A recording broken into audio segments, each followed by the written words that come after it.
Buenas tardes a todos. Alejandro, buenas tardes. Pues estamos en una sesión de trabajo diferente a las que hemos tenido normalmente aquí en Novetus y es con el afán de compartir otros temas que puedan ayudar más a nuestros clientes, a nuestros amigos, más allá de los temas contables, más allá de los temas fiscales. Realmente hay muchas más cosas cómo podemos colaborar con nuestros clientes y dándoles información que ellos puedan también implementar.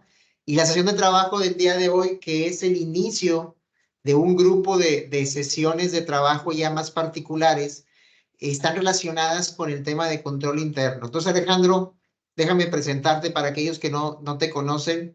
Alejandro Treviño es contador público y tiene sobrada experiencia en temas de control interno en diferentes tipos de empresas, en diferentes giros, y precisamente sabe cómo implementar, bueno, desde evaluar, diagnosticar e implementar los controles internos que ocupan las empresas, porque precisamente el control interno es una herramienta muy poderosa para el tema de en cualquier crecimiento de un negocio, ¿no? Entonces vamos a platicar de eso, Alejandro. Bienvenido. Claro claro que sí, Toño. Muchas gracias. Buenas tardes a todos. Ahí te perdí un poco, Toño. Alejandro. Bueno, perfecto. Pues vamos a empezar por aquí, por este dispositivo. Y decíamos que el tema de control interno es muy importante, una herramienta muy poderosa para las empresas, para hacerlas crecer. Y de ese tema es el que vamos a tratar el día de hoy como una introducción a un grupo de sesiones que vamos a tener posteriormente en los próximos 4 o 5 meses, hecho para los clientes de Obetus para tratar temas específicos de control interno. Hoy vamos a verlo como una introducción a este tema de control interno y saber qué es el control interno. Y por aquí empezamos, Alejandro. Déjame pedirte que nos ayudes a entender qué entendemos que es el control interno en la empresa. ¿Qué podemos entender como control interno? Sí, claro. Digo, como tú mencionas, Toño, vamos a tener varias sesiones en donde vamos a entrar más a detalle en algunos aspectos específicos del control interno. Ahorita, pues voy a dar un esquema muy general.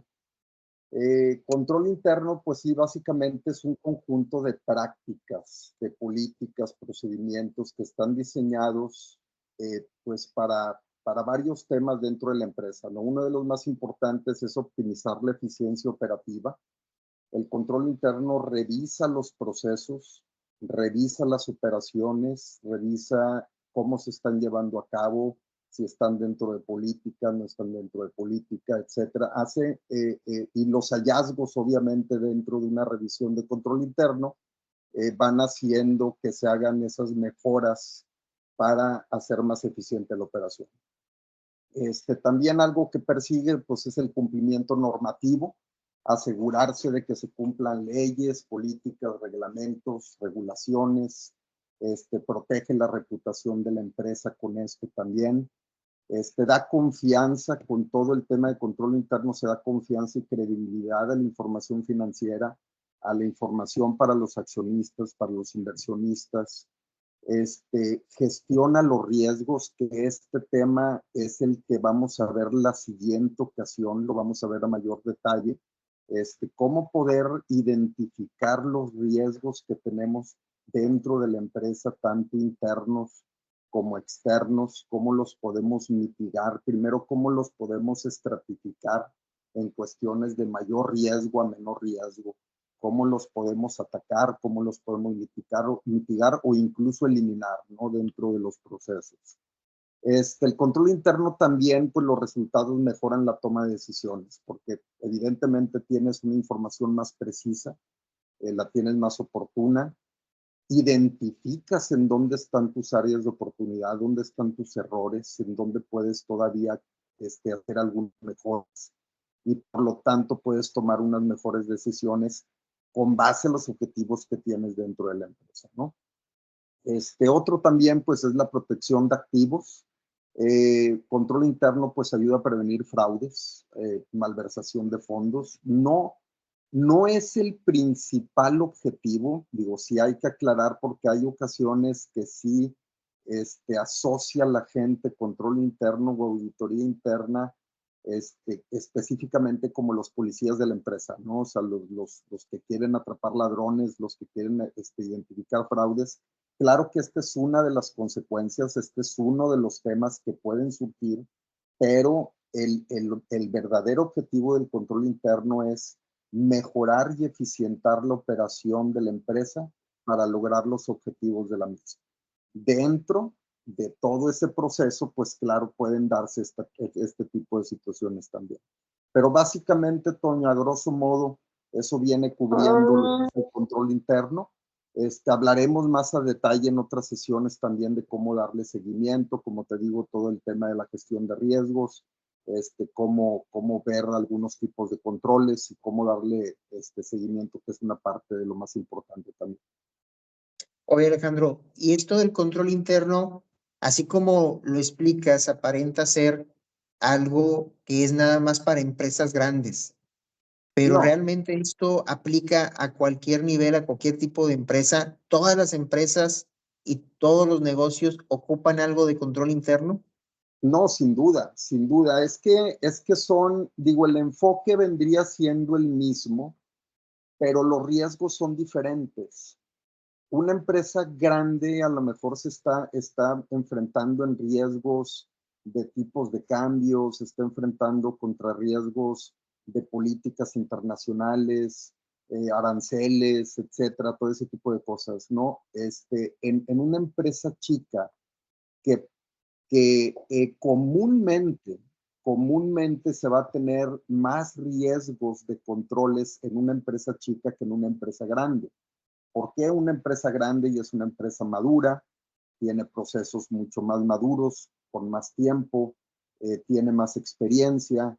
En una empresa chica, ahí nos topamos en donde comúnmente las empresas chicas en una gran parte son familiares, entonces pues hay mucha familia involucrada, la familia se trae dentro de sus equipos de trabajo, se traen amistades, entonces pues no se cuida mucho a lo mejor el tema de la capacitación, y eso te puede traer muchísimas fallas en control y en la eficiencia de los procesos mismos.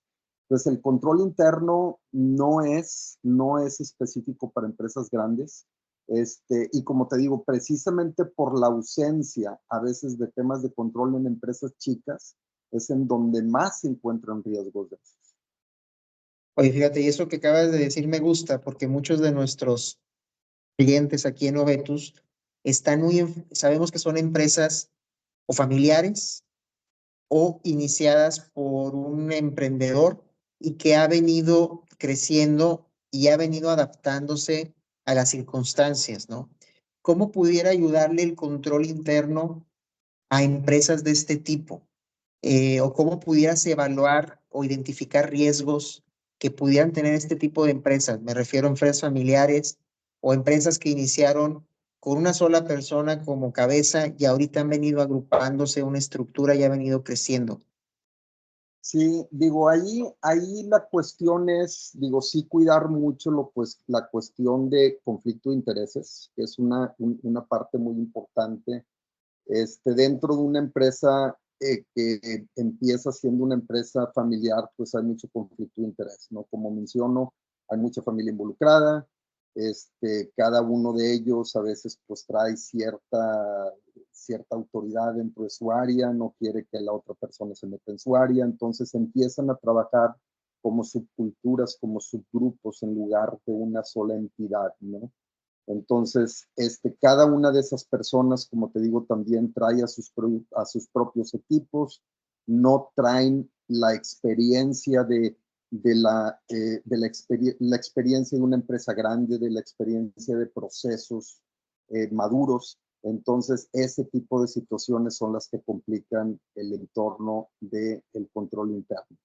¿Qué se tiene que hacer? Pues evidentemente dejar muy bien todo el tema de cómo se va a manejar toda esa política y todo ese gobierno corporativo eliminar lo más posible todo el tema de conflictos de intereses, segregación de funciones, a qué tiene acceso la gente. La capacitación es muy importante, realmente asegurarnos de que la gente que tenemos dentro de la empresa sea la gente que tenga las competencias necesarias para llevar a cabo sus trabajos, porque eso también nos damos cuenta que a veces una empresa chica empieza a crecer tan rápido que el crecimiento le gana el control, ¿sí?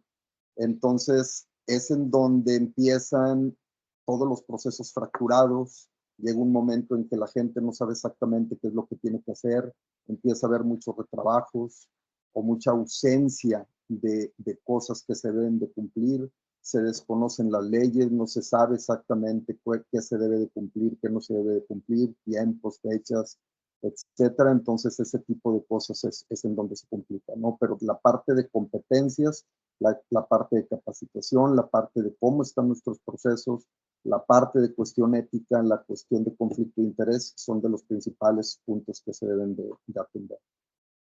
Pues el control interno estamos hablando que busca definir políticas, procesos, disminuir riesgos, y estamos hablando entonces de cambios, de cambios. Entonces, cuando estamos en una empresa, se está gestionando un cambio, se está impulsando un cambio, es muy probable que nos vayamos a encontrar también con ciertas resistencias a los cambios por parte del mismo equipo, y forma parte de esto también, pues, del control interno, ¿no? De cómo gestionar ese cambio.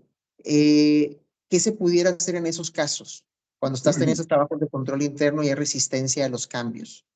Sí, claro, fíjate, la resistencia al cambio se da en todas las empresas, chicas, grandes, de todos los tamaños, pero sí efectivamente se da más en las chicas. ¿Por qué? Porque en las empresas chicas es donde hay más ausencia de políticas. Entonces, comúnmente los colaboradores de una empresa chica han crecido dentro de la empresa, como quien dice, haciendo lo que quieren, ¿verdad? O sea, de que, oye, pues yo hago así el proceso, yo entré, no me capacitaron, así fue mi entender de cómo hacer las cosas, así lo estoy haciendo y para mí esto es lo correcto.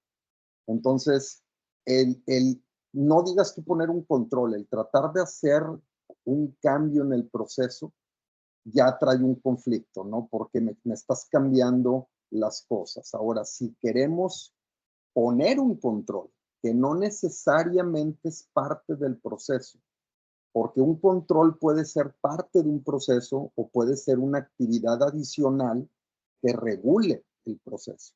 Entonces, si es un control regulatorio y sobre todo si es un control preventivo que forma parte del proceso, entonces el empleado luego lo toma como un rechazo porque dice, oye, me va a quitar tiempo, ¿no?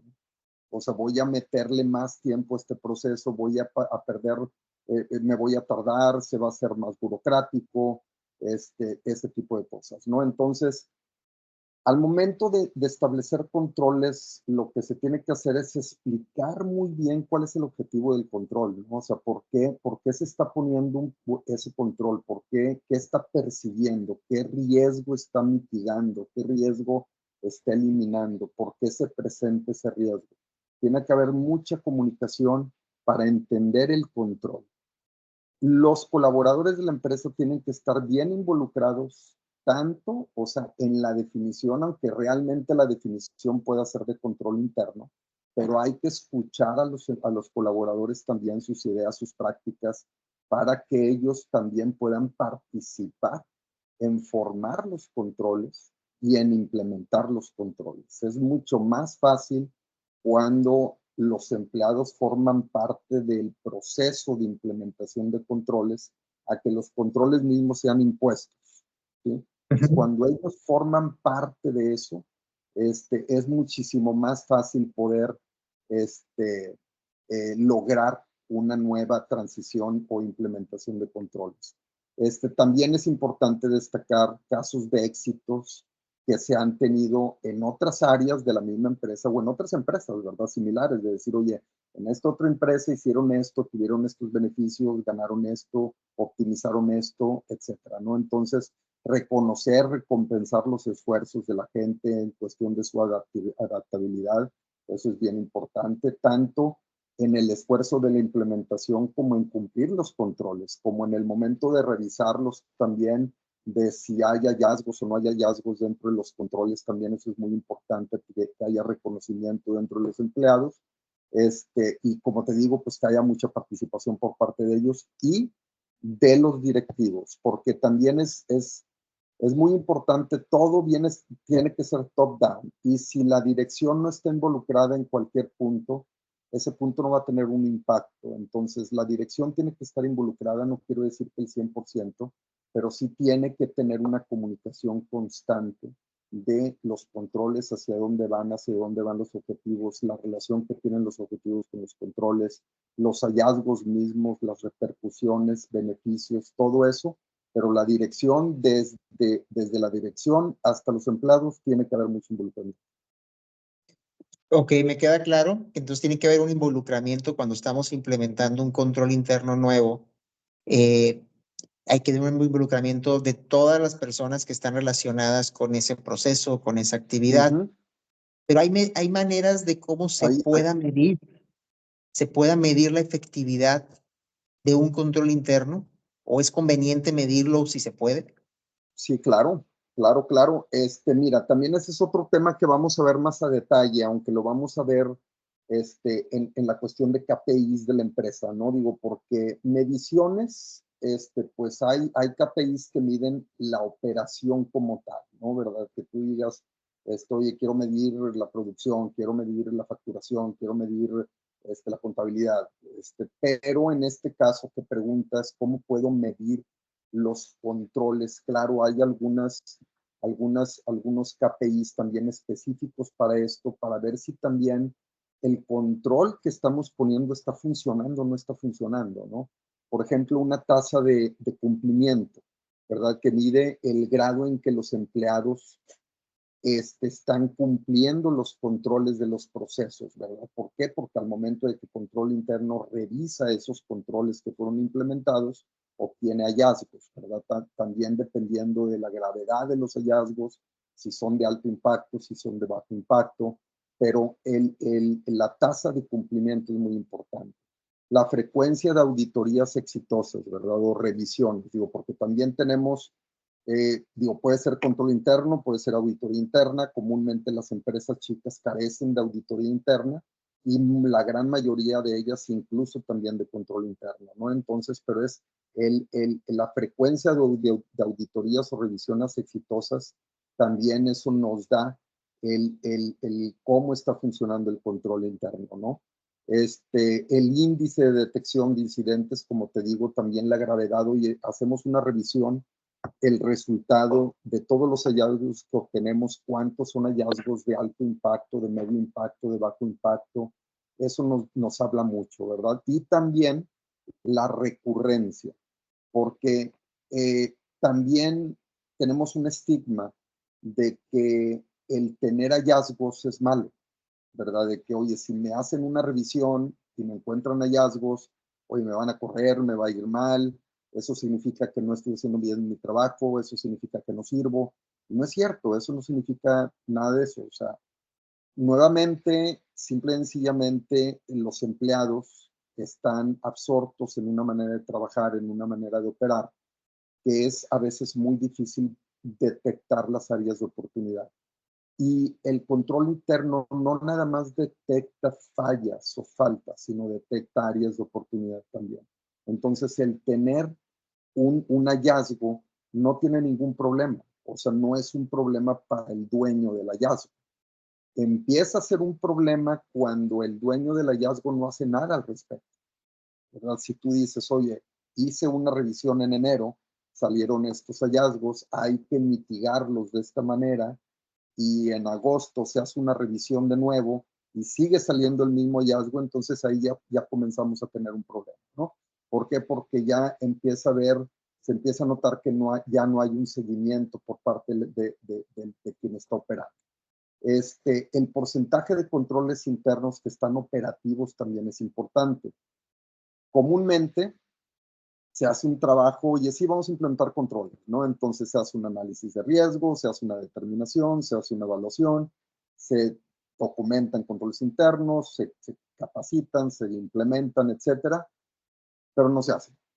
Entonces es lo mismo, es la típica que a veces hace un proyecto, se deja una carpeta y ahí se pone o en el librero o en el archivo, en la nube o en donde se ponga, y nadie lo ve, nadie lo sigue, nadie nada, ¿no? Entonces, a veces los controles, si no son necesariamente operativos, sino que son realmente para revisar si se está efectuando bien un proceso o no, puede ser que se obvien y no se haga.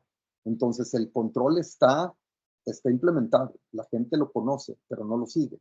Entonces, obviamente, en las revisiones de control interno, pues detectas también si ese control efectivamente se está haciendo o no se está haciendo. Y hay un montón de medidores, por ejemplo, la tasa de error en procesos controlados. Ok, tengo este proceso, tengo controles ahí, qué tasa de error tiene este proceso en relación a los demás. Retroalimentación de los empleados también es muy importante. El costo-beneficio de la implementación de los controles, porque hay ocasiones que tú dices, que esto es lo que muchas empresas de primer nivel mencionan, el apetito al riesgo. Eso es una frase que se escucha mucho. O sea, ¿cuál es tu apetito al riesgo, no? Digo, y lo puedo mencionar muy fácil, el decir, por ejemplo, si comparamos a un Elon Musk, en donde nada más con su nombre recibe dinero de quién sabe cuánta gente para armar cohetes y ni siquiera ha podido mandar uno, ¿verdad? Entonces, él, su apetito al riesgo es demasiado, ¿sí? Entonces, hay ocasiones que una empresa dice, bueno, tengo un riesgo, necesito un control para mitigar, pero para mitigar ese riesgo necesito este control que me cuesta más que si el riesgo se materializara, ¿sí? Entonces, tiene que haber un análisis también de costo-beneficio, ¿verdad? ¿Me conviene vivir con ese riesgo y no poner el control, o pongo un control que medio lo mitigue? Esos son puntos finos muy importantes al momento de definir e implementar un control interno, ¿verdad? Que sea un control que primero verdaderamente mitigue. No se trata de poner nada más controles por controles, porque ahí sí nos hacemos burocráticos, sino que es nada más que sea un control que efectivamente mitigue el riesgo, ¿sí? Pero medir su costo-beneficio. Índice de incidentes también, evaluación de riesgos residuales. El riesgo residual ya es el riesgo inherente, es el riesgo que tiene una empresa, ¿verdad? Ya después de ser revisado el control, el resultado de la revisión ya se denomina como un riesgo residual, ¿verdad? Entonces, todo ese tipo de medidores son muchos que pueden ayudar, y pues puede haber muchos también por ahí. Pues cuando estamos haciendo una implementación de control interno, no es el mismo control para todas las empresas. Tenemos que analizar el caso en específico para identificar qué es lo que se requiere, qué riesgo es el que se quiere mitigar o controlar. Y conforme se van mitigando los riesgos, pues entonces se potencializa el poder de la empresa para seguir creciendo. Y luego cuando hacemos indicadores, pues también no es poner cualquier indicador, sino uno que sea preciso, que sea efectivo y que nos indique si está funcionando el control o no. La Es correcto. tecnología, la tecnología nos puede ayudar para esto, para implementar un control interno.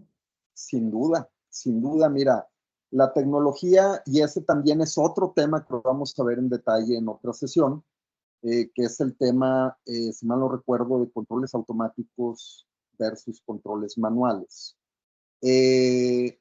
Todos sabemos que el error humano existe, ¿verdad? Existe, en las empresas existe fuertemente. ¿Por qué? Porque pues estamos abrumados con tantos temas, la operación es mucha, tenemos muchas actividades, transacción tras transacción, entonces y comienza a ser un poco abrumador y el error humano empieza a ser mucho, ¿no? Entonces, cuando nosotros tenemos sistemas en donde estamos operando, cuando tenemos sistemas fuertes, que tienen lo que se le llama controles automáticos ya implementados, diseñados dentro del sistema. ¿Y a qué me refiero con un control automático? Vamos a poner, por ejemplo, que tenemos vendedores que salen a la calle a vender el producto, que traen una Stan Health a lo mejor, y ahí están ofreciendo el producto, y pero dependiendo ya el sistema, ya tiene, si son clientes recurrentes, ya tiene el sistema diseñado, si son clientes a lo mejor están estratificados los clientes por niveles como clientes oro, plata, bronce, etcétera. Entonces, cada uno de los niveles de cliente tiene un porcentaje de descuento distinto, ¿sí? Entonces, el sistema ya tiene toda una lista de descuentos que le puedes otorgar dependiendo del tipo de cliente que es. Entonces, el vendedor, si resulta que el vendedor es amigo o se hace amigo de ese cliente y el cliente es un cliente que bajo política nada más le puedes dar un máximo de un 20% de descuento, aunque el vendedor se haga amigo del cliente y le quiera dar un 30%, no va a poder porque el sistema no lo permite, ¿sí? Entonces, ese es un control automático, el poner los controles dentro del sistema y que limiten la operación. O que tú digas, oye, ¿sabes qué? Al momento de recibir información de los clientes para dar de alta a un cliente en el sistema, pues yo necesito cierta información y si no tengo la información no puedo dar de alta al cliente y si lo doy de alta sin esa información después no le puedo facturar y pues se hace una bola de nieve, ¿no? Seguramente ya han tenido algunos casos de esos por ahí. Otro control automático de ese caso, por ejemplo, es el sistema no te permite terminar de darle de alta al cliente si no pones esa información porque esa información es mandatoria. Ese es un control automático. Pero también quise mencionar este ejemplo para mencionar lo siguiente. También es bien importante el siempre tener en cuenta que el control interno va detrás de la operación y no la operación detrás del control interno, ¿sí? O sea, no es, el control interno no debe de ser un stopper para la operación, ¿sí? O sea, no es como que, oye, no puedo operar porque el control no me deja, no te puedo vender porque el control no me deja, no puedo salir a la calle a distribuir porque el control no me deja. No, eso no debe de pasar. O sea, la operación debe de fluir y el control interno tiene que ser lo suficientemente rápido y flexible para adaptarse y perseguir a los cambios de la operación para poder revisarlo de una manera adecuada. Entiendo, entiendo. Entonces, cada caso va a ser diferente. Tú lo estás mencionando ahorita, no, el control interno me debe permitir operar, pero sí advertirme cuando hay un riesgo o impedirme cuando hay un riesgo seguir avanzando, ¿no?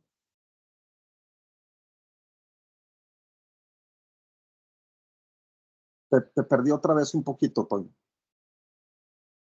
Ok, ahí estábamos de nuevo, ¿no? Ahí ya te escucho.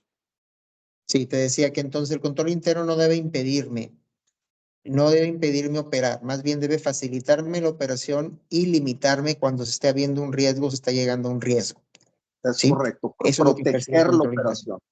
Proteger la operación, proteger los recursos de la empresa, proteger los activos, pero no impedir operar, no impedir o alentar la operación o burocratizar la operación. Podrá en algunas veces tomarse como si fuera algo burocrático, pero realmente no lo es. Es una protección a la operación y a los intereses de la empresa. Entiendo, entiendo. Bien, ya para ir cerrando, Alejandro, ¿cómo una empresa pequeña y mediana que quizás no tenga controles internos ocupa diseñar esos controles internos? ¿Cómo pudiera empezar? ¿Cómo pudiéramos apoyarles en eso? Y en las empresas grandes se escucha el área de auditoría interna, que una de sus funciones es venir a analizar el control interno de manera periódica. ¿Es posible tener un área de auditoría interna a través de un proveedor especialista externo? Sí, claro. Sí, claro. De hecho, puede haber varios enfoques. Mira, se conoce como 4 líneas de defensa dentro de una empresa. La primera línea de defensa viene siendo la administración misma, ¿no? El dueño del proceso. Cada dueño de proceso, pues, es su primer línea de defensa de su operación, de lo que él o ella tiene a su responsabilidad, ¿no? Entonces, él o ella tiene que estar a cargo de ver que ese proceso o esas tareas estén bien controladas y que se estén llevando a cabo bien. La segunda línea de defensa es control interno, ¿sí? Control interno es quien revisa recurrentemente, establece controles en donde se implementan y recurrentemente está revisando y le da una revisada 360 grados a todos los procesos de la empresa, ¿no? La tercera línea de defensa es auditoría interna. Auditoría interna llega y con base a un análisis y evaluación de riesgos, determina cuáles son los mayores riesgos de la empresa, se enfoca en ellos y hace revisiones dirigidas a esos riesgos de mayor importancia. Y la cuarta línea de defensa es auditoría externa para aquellos que necesitan ser auditados por auditores externos también. No necesariamente existen, sobre todo en empresas chicas, todos esos niveles de defensa, ¿no? Puede incluso existir auditoría interna, pero que realmente es prestada por un prestador de servicios externo sin que exista el área de control interno, ¿verdad? Sino que decir, bueno, la empresa no tiene un área de control interno, pero un proveedor de servicios externo presta servicios de auditoría interna y bueno, pues sí, tiene que hacer el trabajo de enfocarse analizar los riesgos, evaluarlos, estratificarlos, enfocarse en los riesgos de mayor relevancia, de mayor impacto y hacer pruebas sobre ello, ¿no? Obviamente esto tiene que ser en coordinación también con la dirección, en donde la dirección manifieste también sus preocupaciones, ¿verdad? Que diga, oye, a mí dentro de mi operación me preocupa esto. Tenemos que ver riesgos, como te digo, en entornos internos y externos, o sea, en el exterior, qué está pasando que en el mercado, qué riesgos hay en el mercado, con los clientes, con los proveedores, con la política, con las regulaciones internos, cómo están las competencias de nuestros equipos, cómo están nuestros sistemas, cómo están los procesos, cómo está la capacitación. Pero sí es posible definitivamente que exista una auditoría interna sin que haya control interno, o puede prestarse un servicio de control interno también por un prestador externo de servicios. Fíjate, con todo lo que has dicho ahorita, veo el control interno, además de prevenir riesgos, como aquella, o más bien el área de auditoría interna, como aquella área o servicio que viene a revisar que todo esté funcionando bien, a que viene a aceitar un poco la máquina también para que esté funcionando bien y encontrar cualquier posible hallazgo para poder implementar algo que evite nuevos riesgos o que potencialice el uso del recurso en las empresas. Hay muchos temas, esto de control interno tiene que ser dado por especialistas en esta área de control interno.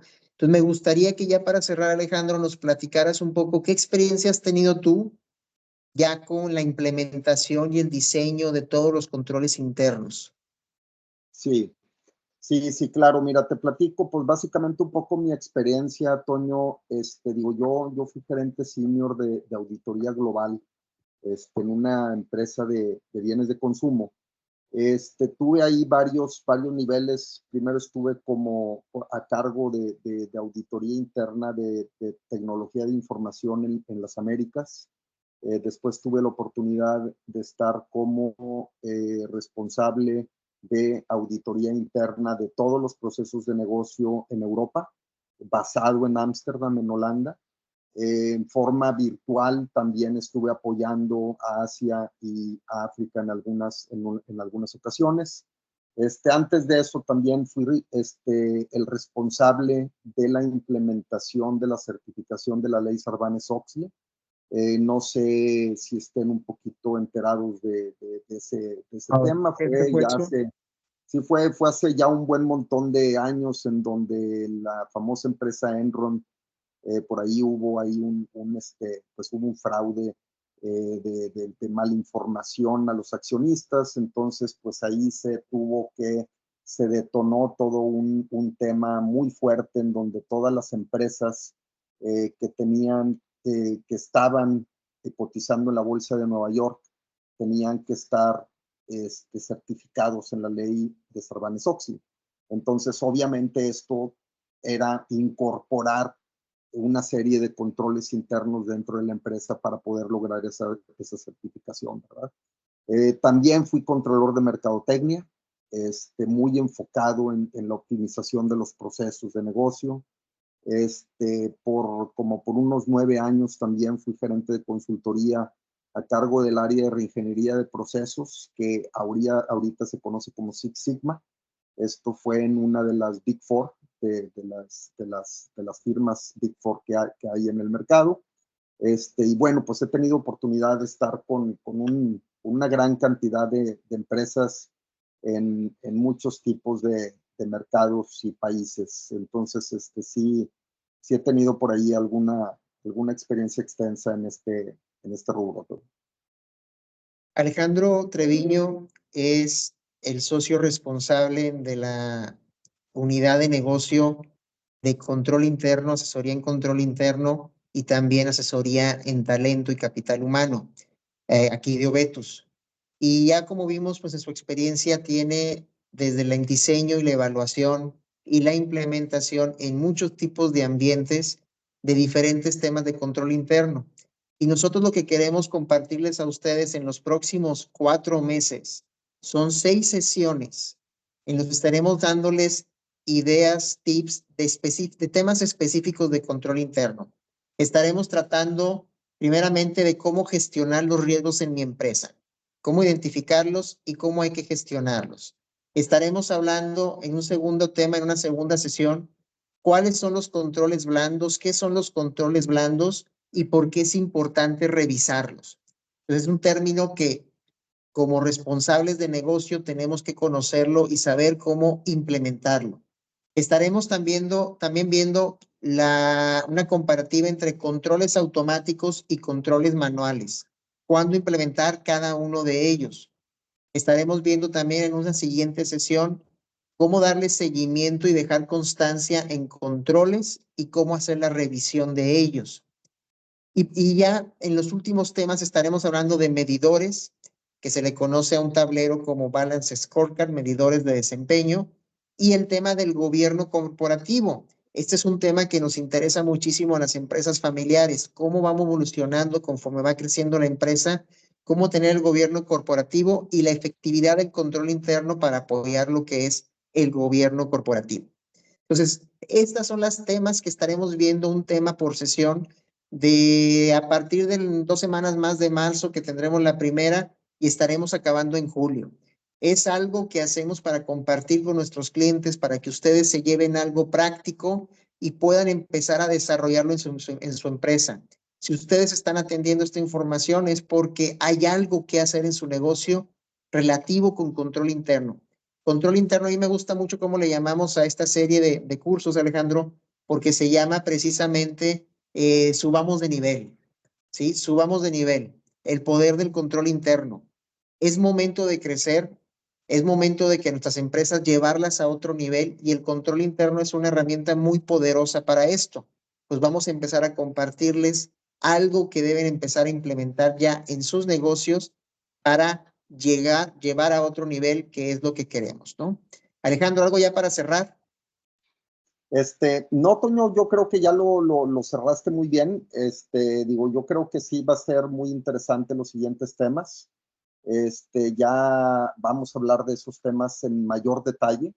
Claro que como quiera, pues las sesiones están diseñadas para unos 30 minutos, entonces como quiera, pues sí es mucha información como para poder darla en ese tiempo, pero creo que va a ser muy interesante para poder después seguir en contacto y poder entender y conocer y llevarnos estos temas de control interno en nuestras empresas. Pues empezamos estas sesiones, este grupo de sesiones que le llamamos Subamos de Nivel, el poder del control interno en la pyme, con una alta intención. La intención es que esta información llegue a ti para que te des cuenta del poder que hay en el control interno para que tu negocio prospere, para que tu negocio perdure y, como dice la palabra Obetus, para que mejore. Obetus significa mejorando y es esto lo que queremos plasmar hacia cada uno de ustedes. Muchísimas gracias por estar en esta presentación, en esta introducción, y nos veremos en un par de semanas ya con la sesión número 1 con el primer tema, que es los riesgos en mi empresa, cómo gestionarlos. Alejandro, muchísimas gracias y gracias a todos por estar aquí con nosotros. Muchas gracias, Toño. Muchas gracias a todas y todos. Que tengan buena Gracias. tarde. Nos quedamos, si hubiera alguna pregunta, dejamos de grabar, nos quedamos con alguna pregunta.